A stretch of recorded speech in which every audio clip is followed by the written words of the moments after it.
Turbo 51 over here. I hope you're having a splendid day wherever you are in the world.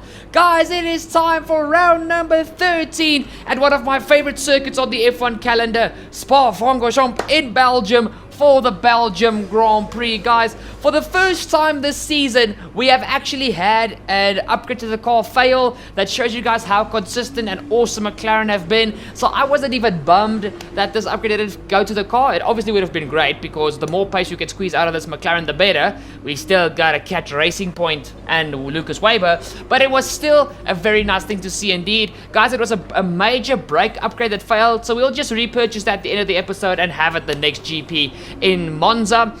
And guys, heading towards this weekend, you guys can see that now we have fallen to third thanks to the upgrade failing, which is not the worst thing in the world. Guys, please, before we continue, drop a like down below on the video. It's only gonna take you 2 seconds. Please, I highly appreciate that. It helps somebody out like me a lot. Guys, Racing Point are now leading the way from Red Bull Racing in P3, us in McLaren, in P2, us and McLaren in P3, Mercedes P4, Haas P5, Renault P6, Ferrari P7, Alfa Romeo P8, Williams P9, and still way behind, it is Scuderia Toro Rosso. Now guys, furthermore, heading into this episode, you guys know we are on a roll. We have now gotten our 5th victory for the season since Silverstone all the way to Hungary. We have got 3 victories going. And heading into this weekend, I would like to keep that streak going. But me knowing myself, it's not going to be the easiest thing in the world, I'm not going to lie. So, this episode, I'm really going to go in with a lot of depth. You guys can see I'm really pushing hard in practice. The rest of the season, guys, you guys are going to see a lot of mistakes like this of me pushing hard. You guys can see smoke coming from the car as I was busy doing practice with a very worn ICE. When I finished practice, it was sitting at 92%, so from now on, that ICE will not be used anymore.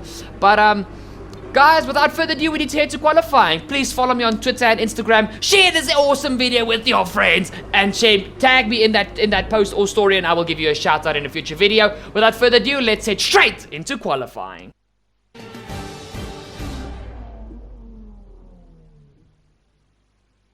It's qualifying time at Spa, one of the mightiest tracks on the Formula One calendar. Long straights, up and downhill, Eau Rouge as well. This track isn't for the faint-hearted. So then, Ant, it's another Grand Prix weekend, another exciting qualifying session ahead of us. What are you going to be looking out for over the next few minutes? The first question is going to be who can avoid making mistakes.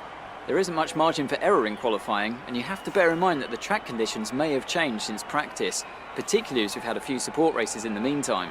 If the brake bias settings, for example, don't take this into account, it's extremely easy to lock up a front wheel and cause a flat spot. Just like that, your lap's ruined, and you've wasted a set of tyres to boot. Guys, jumping straight to the end of Q1, guys, we went out stupidly early, set a lap, and then came into the pit lane because halfway through Q1 it started raining. The cars out are Grosjean, way bad for Verstappen. What? Guys, way bad for Verstappen out in Q1. Okay, this episode just got interesting really quickly. Oh, guys, as you guys can see, Q2, it is intermediate conditions, and guys, the rain was just getting heavier and heavier and heavier. You guys see, I set my first lap and I had to back out of it to wait for Sergio Perez to pass me. So, this is now my second flying lap on the intermediates. I went out for about 3 to 4 consecutive laps so that I could just get used to the conditions. And, yeah, it just started raining heavier and heavier, guys. So trying to go quicker was a big ask. Q3 was full wet the entire quali session. So in Q3 also the rain was going to get heavier and heavier. So I needed to make sure I went out in Q3 as early as possible. But first we have to get into Q3. As you guys know, I'm not the best in the wet weather when it comes to qualifying. I'm already not the best at qualifying, and now you throw the wet weather in there. It's kind of a oozy doozy. You guys, we come across the line, get an improvement of 1.1, almost 1.6 seconds. It is 1.601 as we cross the line. This lap then, come into the pits at the end of this lap. Thank you, Jeff. It is enough to give us P7, and by the end of the quali session, everybody went back out. But as you guys are going to see now, it was pouring with rain. Look at the conditions, guys. It is absolutely pouring outside. And I just decided, sit back, relax. There is no way that these guys are gonna go faster. Even this was quite funny to me. Valtteri Bottas and Sebastian Vettel having a little bit of a race in qualifying, ruining both their laps. And this was just, I knew nobody was gonna beat their lap time, so I knew my P7 was safe and sound. Jump to the end of the qualifying. What did I tell you? P7. We are through into Q3. The cars out are Raikkonen, Ricciardo, Russell, Norris, and Giovinazzi. So guys, heading into Q3, it was very, very wet. You guys can see there looking at the weather conditions. It was just gonna get wetter, which was a problem. So we had to get out onto the track as quickly as possible. I put in some extra fuel because I knew I had to go for a few consecutive laps. But you guys are gonna see now, as I go out, it is not a little wet. And I know I always say this when it's heavy rain, but this is the wettest session I've ever had on F1. With conditions as they are, I'd suggest you take a set of full wets. Take it easy to start with. The track's wet. Thank you, Jeff. No, I think it's dry. Guys, look at this. Guys, there are puddles everywhere. There is water everywhere. We've got a slight racing line thanks to the other guys going out early in Q3. I saw that there was like a heavy rain shower, like, you know, the little cloud with like stripes drawn through it. That means intensely heavy rain, and this is how it looks. You guys can see it's even a little bit foggy. It is super, super hard to see in these conditions. But I went out in those conditions because I knew as we got to the end of the session, the conditions would better a little bit.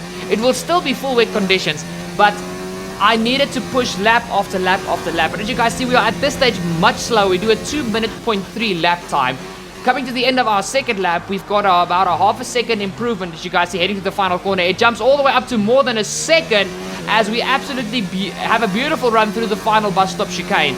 And as you guys see, 1.49 second improvement. We are still 5 seconds behind the pace setter, which at this stage is my teammate Devon Butler.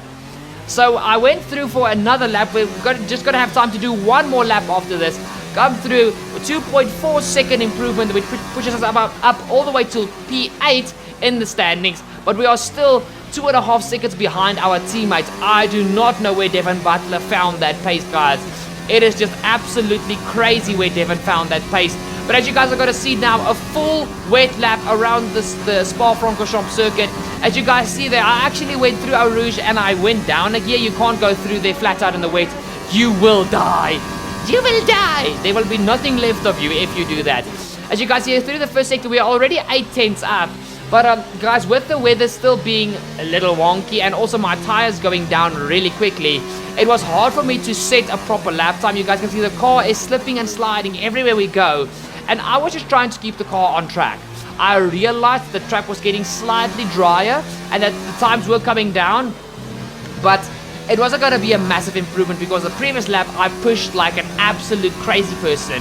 As you guys see at this next corner, I go down all the way to 6th gear. I basically free the car through here because it is so wet. Don't do that. Massive tank slapper coming out of there. Now 4th gear through this next chicane. I just kept the car, well guys, like I said, trying to keep the car in a straight line. 5th gear, 6th gear. Now down to 4th gear for the next right-hander, into the following right-hander, which is usually flat out in the wet, in the dry. In the wet, I just soothe the car through there because if you put your foot down, you're gonna go around and hit that outside barrier. And guys, heading in towards this final part, this part you can still take flat out, but you have to grow a pair. And heading into the final bus stop chicane once again, you guys can see we are early onto the brakes because braking in the wet weather is a challenge in itself. Clip both curbs onto the power slowly but surely, and we come across the line, and it's going to be P. Qualifying complete. Let's review our top 3 today. Butler, Leclerc and Pierre Gasly. Well, that wraps up qualifying, but don't worry, we'll be back tomorrow as we head into the Grand Prix. Tough luck there. It's not quite where we'd want to be on the grid, but chin up, it's not the end of the world. Yes, it is not the end of the world, guys. We're heading towards the Belgium Grand Prix. Luckily, the race is going to be sunny and beautiful. Open tire strategy, anything and everything can happen. Let's go to Belgium!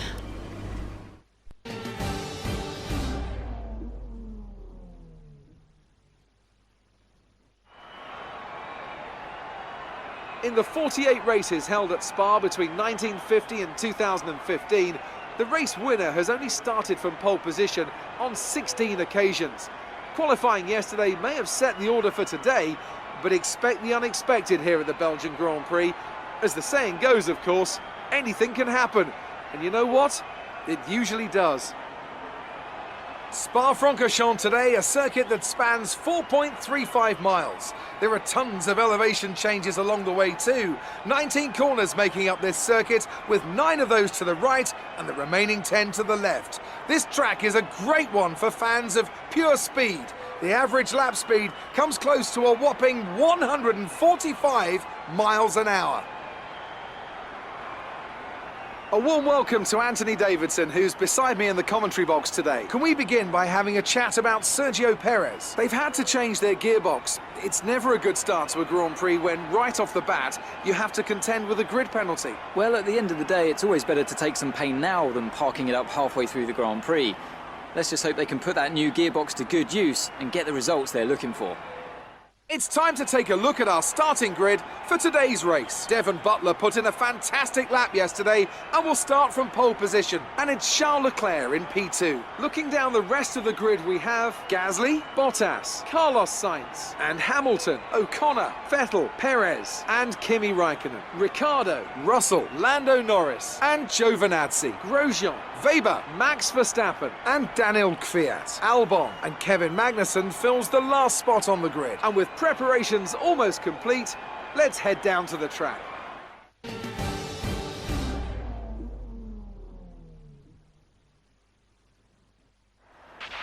Okay, remember to brake early for turn 1, as the pack's gonna bunch up.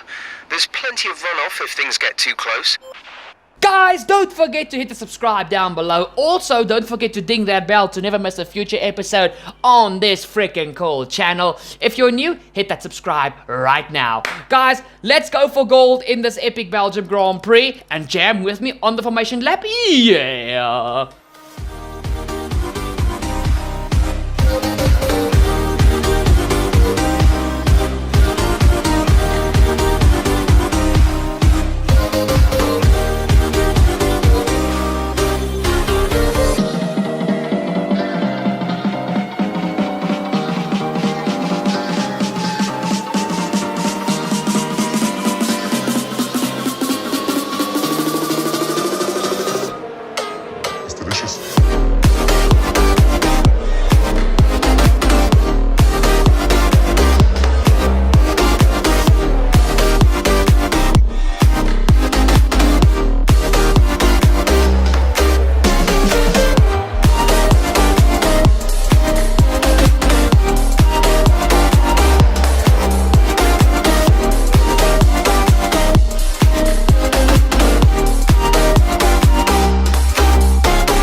Ready for the Belgium Grand Prix. My teammate is in the front row alongside Charles Leclerc. 5 red lights and it's go, go, go for the Belgium Grand Prix. As we head into the first corner, my teammate immediately goes to shut the door straight in Charles Leclerc's face. Behind them it is Pierre Gasly and Lewis Hamilton squabbling away for P3, the final podium position.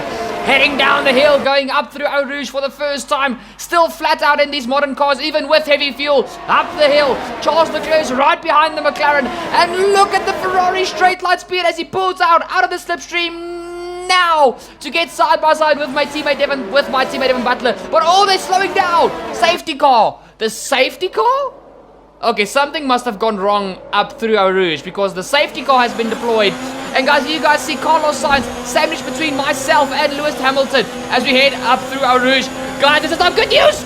Carlos bumps me! I'm into Hamilton! We're around! Hamilton collects one of the Alphas there! What just happened? Guys, it's the Alpha of Kimi Raikkonen. Look, as Carlos shoved me wide, I was straight into Hamilton and Raikkonen just collects Hamilton there on the side pod. Massive crash here at the start of the Belgium Grand Prix, guys. Look at the replay. Carlos shoves me wide to go over the grass. Over the grass means no turning whatsoever for my car. I slam into the side of Lewis Hamilton, which was actually a saving grace because I would have gone straight into the wall. Raikkonen has got nowhere to go. He hits Hamilton as hard as he possibly can. Into the wall, breaks both his front suspension. And guys, look at my POV. You guys can see at this stage, there's Carlos Sainz just shoves me out wide and leaves me to dry. And that is an absolutely chaotic start to the Belgium Grand Prix, guys. Here's the final view of this incident. Actually, Hamilton is the one that shoved Carlos into me. So that is actually Hamilton's fault. But guys, going 3 wide up into Eau Rouge, I think that can be classified as a racing incident, and I am just thankful that I am not DNF'd out of this race. We've got a lot of work to do now. We're coming from the back of the grid. Basically, that is the Williams of George Russell that ran into me as my car just slid back onto the track. So he also broke his front wing and a little bit unfairly got a 5-second penalty as well. But that is us strapping on a brand new set of medium tires, guys. Still following our same medium to soft strategy with the safety car. We are not going to lose any time. We are just going to lose, what was it? We started in P7 and we're now all the way down to P18 because we're still ahead of the Williams. So we lost 11 positions. So we've got 11 positions to make up. And now, guys, as we head to the end of the safety car period, it is the end of lap 3 if I'm not mistaken. Yes, it is the end of lap 3. And now, actually, we are now heading towards, once again, the 5, well, not the 5 red lights, the restart of the race. And as you guys see, we are on board with our championship rival, Mr. Lucas Weber, as he is going to bolt in 3, 2, 1. There we go. We have green lights. Once again, we are away for the Belgium Grand Prix as we start lap 4, guys. And you guys can see he's right behind the second Williams of Lando Norris. Heading into the first corner, you guys know how absolutely immensely strong the Racing Point is in a straight line with that Mercedes AMG power sitting behind the driver. We head down the hill up through Eau Rouge. That was quite fun to do. He is right behind Lando Norris heading down the Camel Straight. You guys can see he's right behind him. Actually, one of the Mercedes, Lewis Hamilton, pulls there out on one of the other cars. Here comes Lucas Weber up the inside. Hamilton passes the Renault of, I think that might be the Daniel Ricciardo. It is side by side for Weber and Norris. Heading into this next right-hander, Weber gets the squeeze on Norris and he is up another position. Max Verstappen is also chasing behind. Here comes Antonio Giovinazzi on Daniel Ricciardo, trying to do exactly what Hamilton did to Ricciardo, and he does that successfully with a move on the Renault driver. That is not the best restart for Daniel Ricciardo. Guys, just jumping slightly forward. We jump onto my POV. As you guys can see, I'm behind the second Renault of Kevin Magnussen as I go for a massive dive up the inside of this very fast chicane. Magnussen leaves me out to dry, but I just fight against it. He pinched me so hard onto the apex, guys. 2 wheels were on the grass, but I just said, no way, Jose. I was going to fight with everything I've got. Now I'm right behind the 2 Toro Rossos and my former teammate of Roman Grosjean in the Haas as we go down this final section, which is also flat out. On the outside, I'm getting pinched by the 2 Toro Rossos behind. I'm around the outside of, I think, Danny Kvyat there. Heading into the next corner, I go for a dive up the inside of my former teammate Roman Grosjean through the bus stop chicane. We get the move done, and now we are chasing hard after the second Toro Rosso. It's either Albon or Kvyat, but I think Kvyat was the first one we overtook. So let's just say, for safety measures, it is Albon ahead of us. We're going to see pretty soon because we are going to jump onto my personal POV in just a second, guys. Down the hill, once again heading towards Eau Rouge, flat out no matter what tire you have in the dry. Up through Eau Rouge, you guys can see her coming through Eau Rouge. We're going to jump onto my POV in just a split second, guys. Is it Albon or Kvyat ahead of us? It is Kvyat, actually. So Albon was the other Toro Rosso that we did overtake. Towards the outside, nothing that Kvyat can do about that, especially in that very, very bad car. We have a little bit of a corner cut there, guys, but guys, I was on a mission. We're already back up into P14, now chasing after Daniel Ricciardo, who, guys, I do think does have a problem because he was just falling back from the rest of the cars. And where's the camera going? Come on, jump back on board, guys. You guys can see we're right behind him. He's got no power. Some sort of mechanical issue is hindering Ricciardo's Renault. We take a very aggressive line through this corner and get ourselves up into P13. Rewinding quickly back a bit, guys. There's so much happening on track. This is my teammate Devin Butler trying to take back the lead from the Ferrari of Charles Leclerc. Heading into the chicane after the Camel Straight. It's very tight between the two of them, but Butler gets the squeeze on Leclerc, and he is back into the lead of the Belgium Grand Prix. Now looking at, actually, I think it's a Sergio Perez. Yes, it is, guys. He is battling away with Carlos Sainz, and right ahead of them, it is the Red Bull of Pierre Gasly, who is defending. Oh, no, actually, that is for not P5, because clearly there's a few cars ahead of them. Not the point, guys. You guys can see, actually, we go back onto the POV of... actually, this is now Mr. Valtteri Bottas, the second Mercedes. But now we head to Charles Leclerc, guys, as he goes up the inside of my teammate once again to retake the lead of the Belgium Grand Prix. It's a fist fight between my teammate and Charles Leclerc. McLaren v Ferrari here at Belgium, as far as things are standing now. You guys can see this is myself closing up to the rear of Lando Norris. It's a beautiful sweeping move around the outside of Lando Norris, heading into that 300 plus kilometer an hour corner. We make a move around the outside, a beautiful clean move around the outside of Lando Norris. We now jump onto the POV of Antonio Giovinazzi, who is the only alpha left in this race now that I remember. And he is being chased down by myself, guys. You guys can see the McLaren is a beast in a straight line. We pull to the outside. Nothing that Giovinazzi can do. Actually, he still tries to move there on the inside, but with no success. We get past Giovinazzi, and that is now, I think, P11, P12 roundabout there, guys. Once again, we jump onto the POV of my teammate, who is trying to chase down Charles Leclerc. These two need to watch out for the Mercedes and the Haas in the background, or the Red Bull in the background. Oh, Charles is slow. Charles is slow. What is going on there, guys? Charles must have some sort of mechanical failure. Oh, there's a crash in the background with the Mercedes. What just happened there? Will we have a second safety car? Guys, clearly Charles had some sort of failure, and Valtteri tried to go to the outside to see if he can just launch past Leclerc and Butler, and then just Leclerc at the worst possible time pulled out, and there was Valtteri waiting to hit him. This is the POV of Pierre Gasly's front wing, guys. You guys will see now he brakes actually in time for Bottas, but as he avoids Bottas, who runs into Leclerc, he also runs into Leclerc and breaks off his entire front wing. It's chaos here at Belgium. What is happening? We jump back to the POV of Sergio Perez, guys, who is now right behind the other Red Bull of Sebastian Vettel. Opens up DRS, and now you guys are going to see what a beast the Racing Point is in a straight line.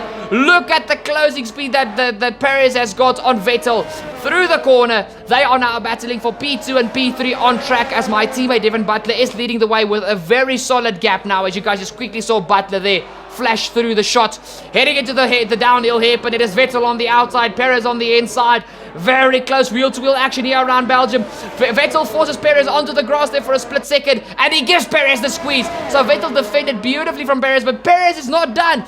Through this next corner where I made a very ballsy move on Daniel Ricciardo, it is once again Vettel who defends from Perez. Beautiful defensive driving there from Sebastian Vettel. Once again, we jump back to my POV before the crash even, guys. There's just too much happening. I can't keep up. You guys can see now I'm going wheel to wheel with Max Verstappen in the second Ferrari, who started this race further down the grid due to a penalty. Luckily, we make the move just before the yellow flag section, so we did not get a warning or a penalty from the stewards. I made the move literally, guys, with a split second to last. That was just very lucky from my side indeed. But as you guys can see, I am on a charge like never before, and now we are right behind the Haas of, is this Mr. Carlos Sainz? Yes, it is, because we have already overtaken his teammate Roman Grosjean.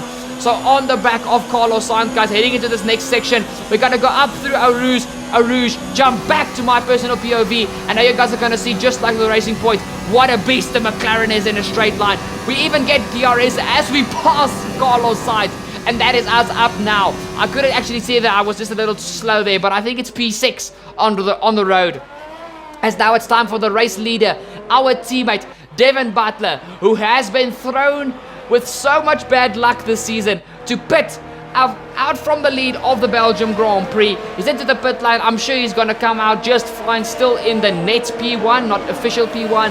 And when all the pit stops are done and dusted, he will resume the race in P1. So you guys see that he's into the pit lane. Here comes my championship rival, Mr. Lucas Weber. Also, softs off, mediums on, and he is out of the pit lane, guys. I'm actually trying to chase down him, and I think it is Pierre Gasly, if I'm not mistaken. I'm not sure, but there's like a few cars ahead of me that I still have to chase down.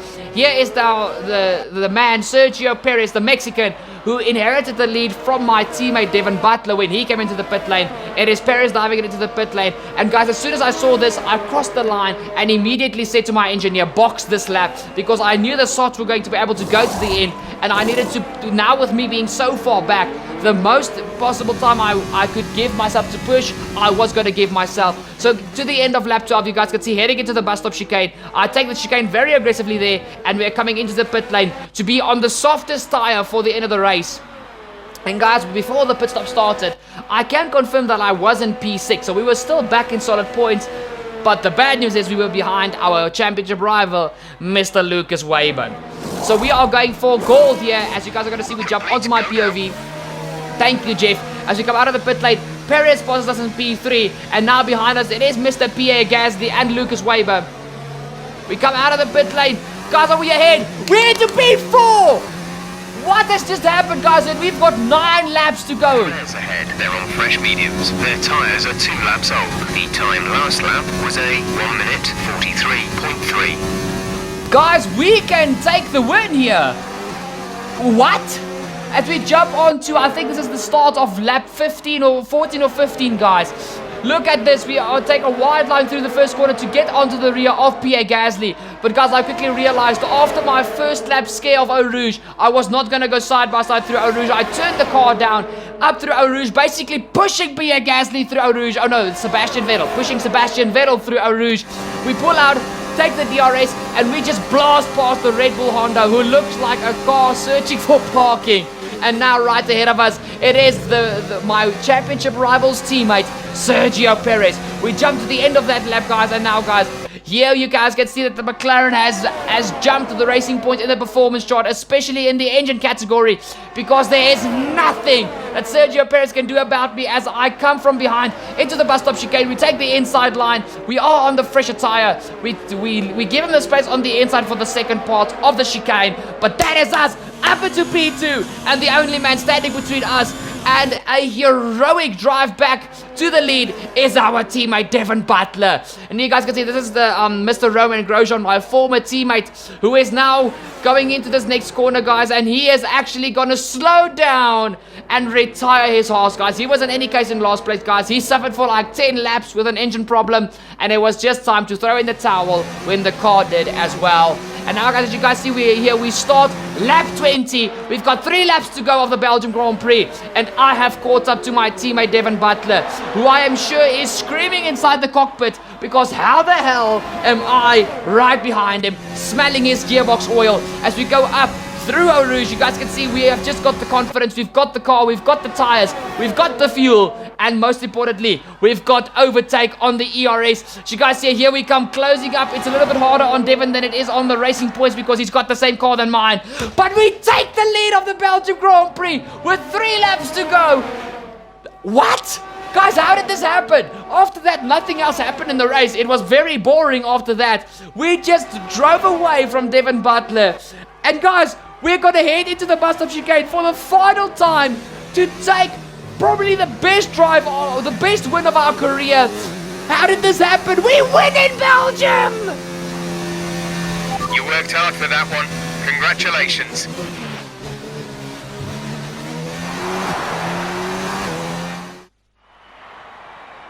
A beautiful performance from McLaren today. Anthony Davidson, what helped them deliver this result, do you think? Well, the safety car completely changed the race, didn't it? It's hard to say exactly what would have happened without it, but there's no question that they came out of that situation in a good position. As the winners make their way up to the podium, one can only imagine the celebrations that will take place at McLaren tonight. Congratulations to everyone on the team, securing the win and proving they're a force to be reckoned with out on the track.